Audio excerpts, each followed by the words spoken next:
Islam, Shalom, Assalamu Alaikum, Osio, Hola, Aloha, Bonjour. This is your brother Zach Bey, Indigenous American Moor, coming to you live and in full effect. Thank you for joining me.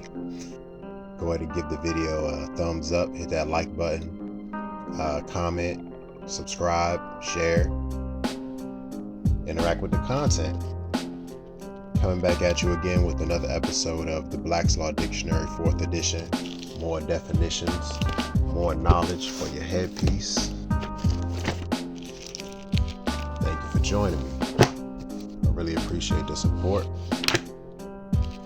Please comment if it is legible or illegible, if it's blurry. You could like, screenshot, pause the video, whatever you need to do to get these definitions.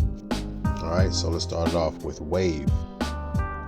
Now, this waive says a verb to abandon or throw away.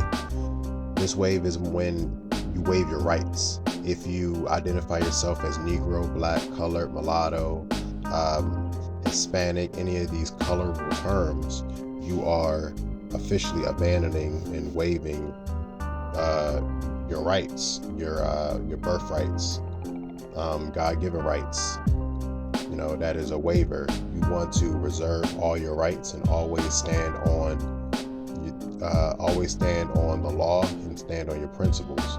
Love, truth, peace, freedom, and justice. Learn these definitions. Learn these words. Utilize them.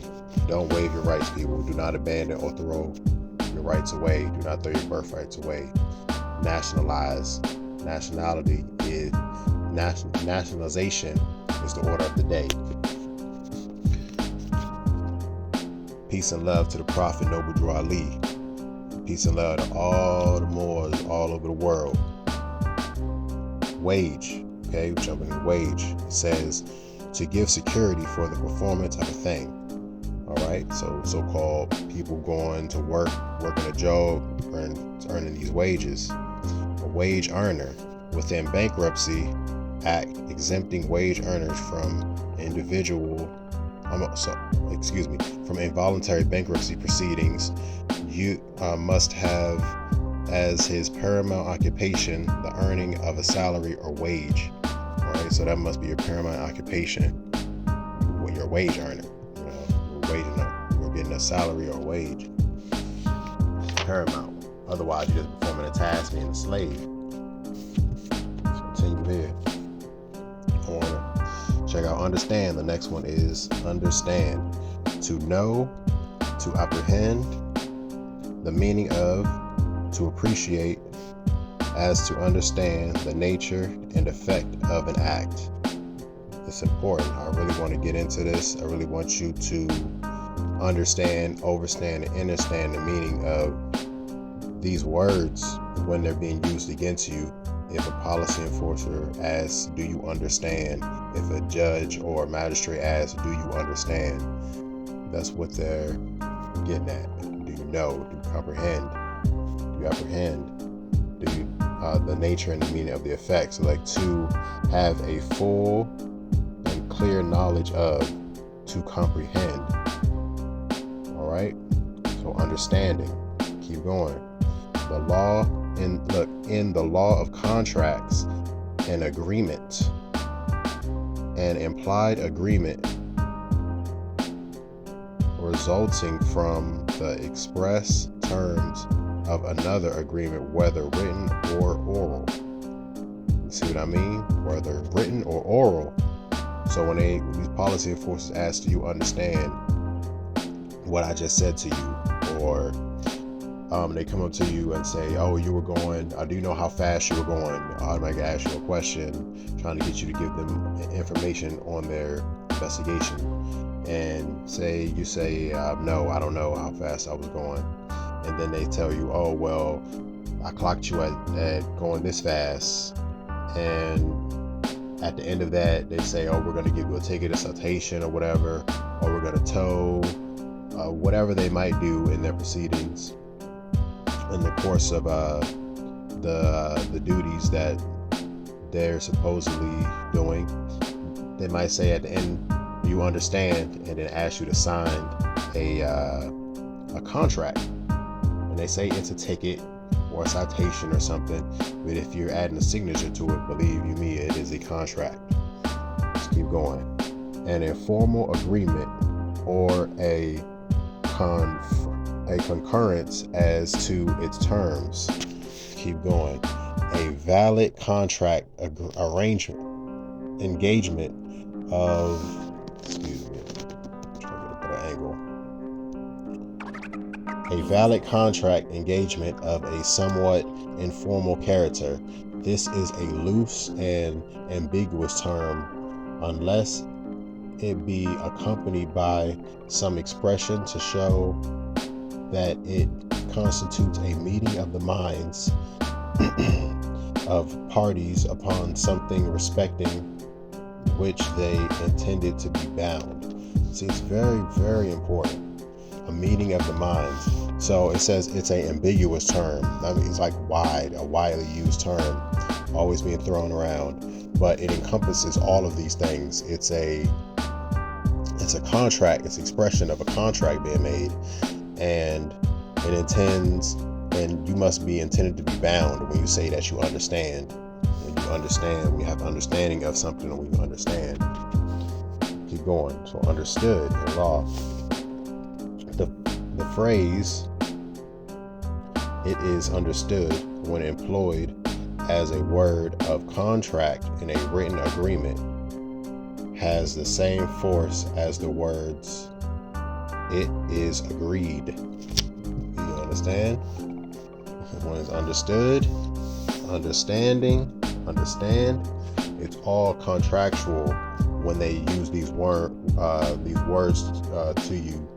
And these venues, so-called their kangaroo courts, on the side of a road, doing contract law. These agents contracting with you, these policy enforcers, so-called police officers, when they ask you, do you understand? Do you have understanding? Is it understood? They're all contracting with you. All right, let's keep going. I just want to try to make it as simple and as plain as possible. Common sense. All right, so surname. What exactly is a surname?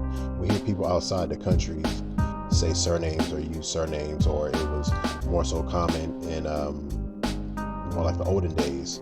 So let's keep going. The family name. The name over and above the Christian name. The part of the name which is not given in baptism. The name of a person which is derived from the common name of his parents. And then more so in the U.S., the last name, the name common to all members of the family. See, so when you think of a surname, it's a last name. But we know last names were placed upon property here in the Americas. So last names were placed upon property, as like, Negro, blacks, coloreds, mulattoes, people who were considered chattel property, and still to this day considered chattel property, use these so-called last names. What is really a surname. When they say Christian name, that's just the Christian's way of saying like a given name or a birth name. The name you're given at birth, they would say like a Christian name, and then your family name would be your surname or your last name. So we use the term surname, we don't use last names, but we also don't really say name, we use appellations. All right, so let's continue. Surety. Now this is very important here. Surety. We read a lot of things, and in contract law, or in other type of commerce and agreements, where surety is sometimes thrown around. So let's figure out exactly what it means in law. One who undertakes to pay or to do any other act in event that his principal fails therein. One bound with his principal for the payment of a sum of money or for the performance of some duty or performance, and who is or promised, and who is entitled to indemnified by someone who ought have paid or performed if payment or performance be enforced against him. All right, so that's what a surety is. A surety pretty much is somebody who's in line or who's in place to be a payment of some kind of agreement of money, which will be gold or silver coin, some payment of a task being done, some performance of something. So when they say like performance of a task, let's just get down to it. If you're not giving them money, or what they like to use, fiat, if you aren't giving them that, the performance they're most likely using you as a surety for is prison. They're putting you in a prison, in a jail cell, stamping you with a number, and then they're making finance off of you in that type of way, currency. All right, so one who undertakes to pay money or do some other act, that other act will be jail. So either you're going to pay them or you're going to go to jail because your principal failed. And the principle is, you got to go into exactly what the principle is. You got to remember these terms, these words, principle and surety. Very important. Okay. I'm going to do this one. Standing. I'm actually going to go through and find principle before I end this one. I want to do about 10 definitions. But yes, that's going to be the next word after standing. All right. So when you think about standing, we're speaking standing in law. What exactly is that? So standing, one's place in the community, in the estimation of others, his relative position and social, commercial, and moral relations,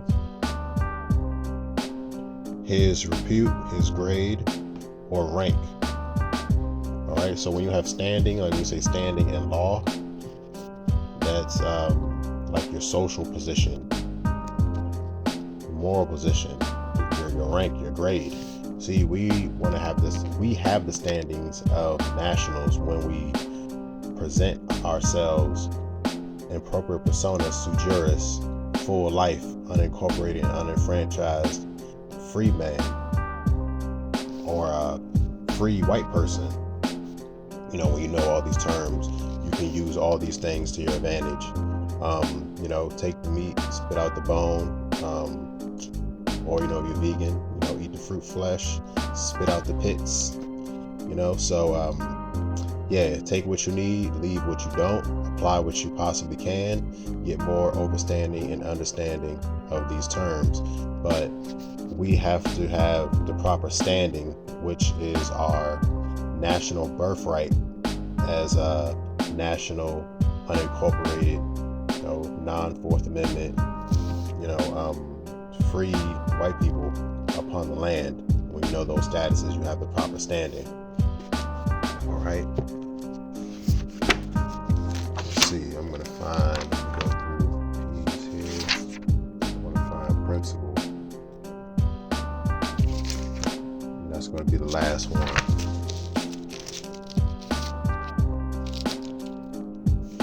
Principles.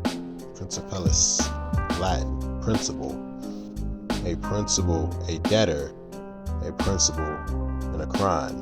So the principal is a debtor. So when it says one's principal failed and you became the surety, your debt, your principal was the debt you owed failed. So you failed to pay said debt, so you became surety, which means you have to sit in a cage and be locked up, or you pay said finance, fiat, or you hold them to the law, and you use all these laws and principles to your advantage, and you hold them to the gold standard. You use the Trading with the Enemy Act. You use the bills of exchange.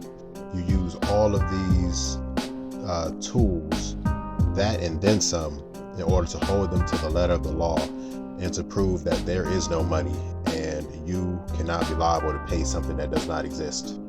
All right. So thank you for joining me once again. This is your brother Tarik Bey, Indigenous American Moor, coming to you live and in full effect. Thank you for joining me. Peace, love, I.S.L.A.M.